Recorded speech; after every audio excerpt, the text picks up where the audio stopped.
kasari, for today's grab nga ay napakadami kong gawa. Today is Tuesday, kaya naman ang deliver ko ay sunod-sunod. Ito nga pang unang deliver kong ito ay ang Birasa or ang Unilever. Ito na nga, chinecheck ni Kuya Delivery Man ang aking mga item na na-order sa online. Mga kasari, ang Unilever po ay may sariling app. Hindi po basta-basta ito na i-install, kundi ang ahente lang po ang nag-i-install kasi po sila ang nagagawa ng account natin. Kaya naman kahit hindi pumunta sa akin si ahente, ay nakaka-order ako ng Unilever product. Habang chinecheck nga ni Kuya ang kanyang mga nilalagay sa bag, ay chinecheck ko naman dito sa original na resibo yung kanyang sinasabi. Ayun na nga, at habang chinecheck ni Kuya, ayan nga, at diretso sa box para naman mamaya ay hindi kalat sa aking sahig. Buti na lang mga kasari, ang aking bebehan ay natutulog pa, kaya naman ito at nakakapag-check ako ng maayos. Siyempre, hindi mawawala yung palis-alis ko kasi nga po ay may bumibili. Oo nga pala mga kasari, ako nga pala ay nagpaalam dito kay Kuya kung pwedeng i-vlog. Naman si Kuya ang nagawa ko din, nag-smile lang sa akin and then diretso na ang video ko. So ayun mga kasari, at medyo patapos na nga kami dito. And then doon ko na lang siya babayaran sa bintana after niyang maligpit yan. Katapos nga ng deliver mga kasari, ito naman dumating ang aking tube ice na ino-order. Maigi na nga lang talaga at tulog pa ang bebehan ko, kaya naman talaga naman tuloy-tuloy ako sa aking gawa. Pag may bumibili ng tube ice, ito na nga ang inaabot ko at hindi ko na nga muna nilalagay sa freezer. Wala naman akong choice kundi ako lang ang gagawa nito dahil ang aking nga asawa ay pang umaga. Tapos nalaman ko pa ako itchinat ng aking asawa na siya daw ay mag-always day shift na. Ako mga kasari, talaga namang ang aking pagod pagka pang umaga ang aking mister ay talaga naman sobrang kapagod kasi naman ako may bata tapos lahat ng gawa ay nasa akin din. Siyempre mga kasari, ang magtinda ay pagod na rin talaga. Ayan nga mga kasari, at hindi maiwasan ang patayo tayo kasi nga po ay may bumibili. And then medyo nagtagal pa ako doon sa may counter kasi naman po ay dumating ang ahente ng Marlboro. Kaya naman nga ngayon ulit na ituloy itong aking tube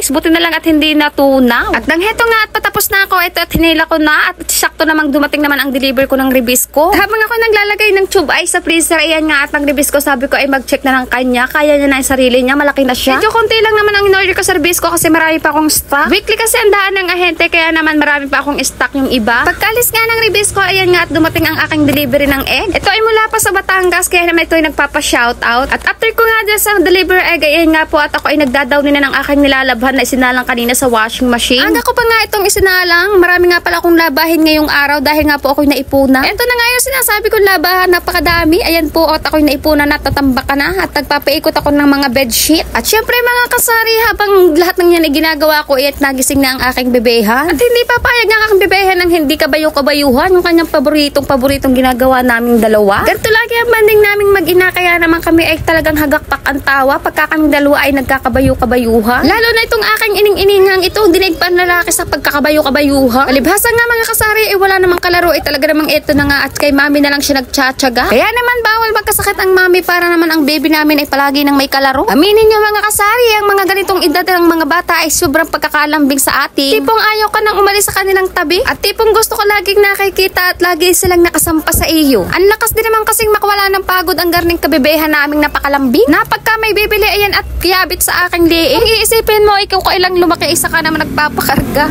Pero okay lang yan, hanggat kayang kargahin ay kakargahin. Hindi naman habang buhay ay ating makakarga ang ating mga bebehan. Syempre mga kasari, marunong na maglaro ang ating bebe, kaya naman hindi mawawala ang kalat dyan sa sahig. At syempre dahil gabi na nga, ito na nga at dumating na ang aming dading pogi. So paano mga kasari, hanggang dito na lang. Bye bye!